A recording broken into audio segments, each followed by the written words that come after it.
excuse everybody. HB 2962 by Coleman relating to eligibility for an administration of child health plan and Medicaid programs. Chair recognizes Mr. Coleman of Harris to explain the bill. Thank you, Mr. Speaker and members. This bill is modeled after a bill that Senator Averett has done, and back in 1999, he and I and Elliott Neistat and others helped pass the Children's Health Insurance Program, and it's worked really well. And I think there have been arguments that say we ought to be more responsible with the dollars, and there's some provisions in this bill that go further with crowd out than we ever have gone in terms of waiting time for entry into the program. But that's right. Oh, and Mr. Keffer was the Republican sponsor. But I just want to thank the people who've worked very hard on this, and particularly the members of the Human Services Committee, because they brought this through and made sure that it was acceptable to all the members and they could support it. And also the joint authors, John Zerwas, Donna Dukes, John Davis, Elliott Neistat, Abel Herrera, and Speaker Turner, who brought a good bill forward last session that moved the ball forward with support from this body. One of the things that, there are a couple of things I want to lay out. This bill goes from 200 to 300% of the federal poverty level, but it's a sliding scale payment for those families. And overall, those families pay more than state government or federal government pays for those benefits for that family.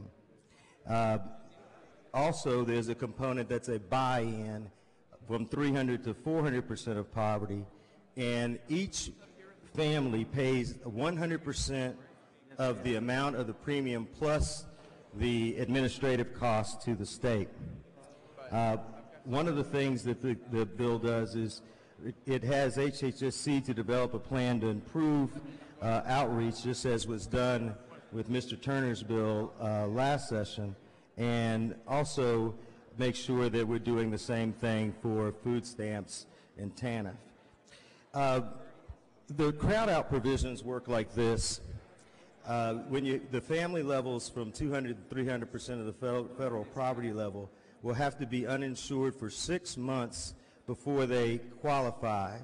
The monthly premiums are equal to 2.5% of family income, plus co-payments, which can add up to 5% of family income. Premiums continue to increase along with family income and size. For example, premiums will range from about $85 to $125 for a family with 2 or 3 children. And it's important because one of the things that we've talked about a lot is whether or not these programs pull away from other coverage. Also, we've extended the time in which a child can come in to 90 days under these provisions under the existing CHIP program, and those would be new enrollees that haven't been in the program before. And I think, again, it's important to know that families will pay most of the money more than the state of Texas. There are some things that are exempt from the income guidelines, and one of them is college savings plans, because we want to encourage children to go to college. To the child support, because some child support goes to another family, but it can be counted against the children who the mother is taking care of if that's who the custodial parent is. On the full cost buy-in, which is really important, the only children that can be in the full cost buy-in are those children that are in CHIP or Medicaid before that.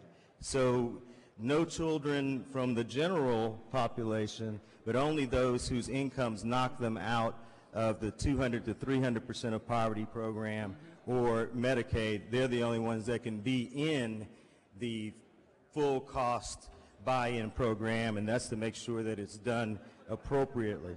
There are going to be some amendments to this bill, and I have 3 that one deals with some language that Health and Human Services Commission requested that we put in the bill to make